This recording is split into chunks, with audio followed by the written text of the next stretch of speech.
What do the team mean to me? Everything. They've given me Beatrix back.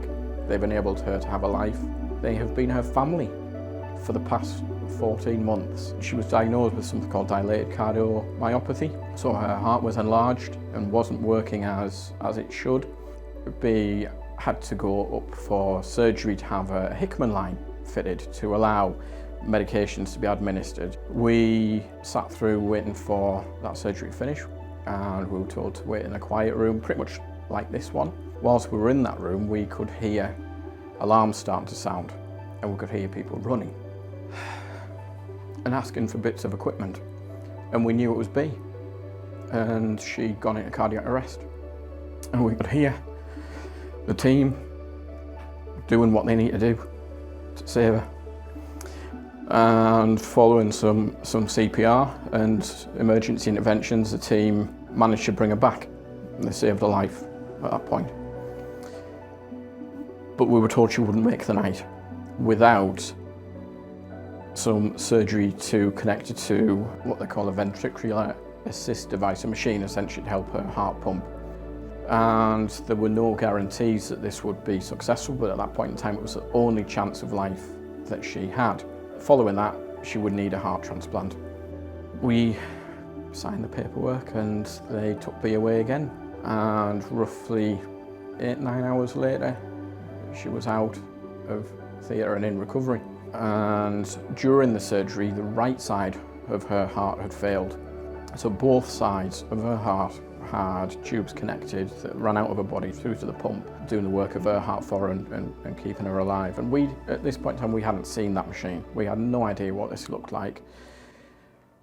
And I remember walking back in to PICU and B was still asleep.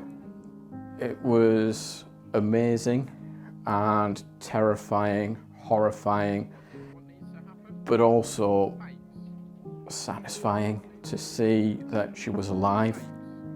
When at that point, we'd just been fearing the worst and we'd lost her for a moment in time already.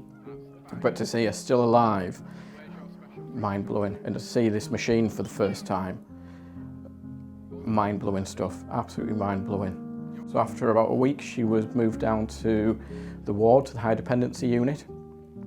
And she progressed and the team looked after her to the point where she learned how to walk on this machine. She couldn't walk when she came into hospital, and she learned to walk with these pipes between her legs. And the team kept her going and kept her going and kept her going until the day that she got the call. And that call began the second part of her journey. Because that call was for a heart transplant. And we knew what that meant. We knew what that meant.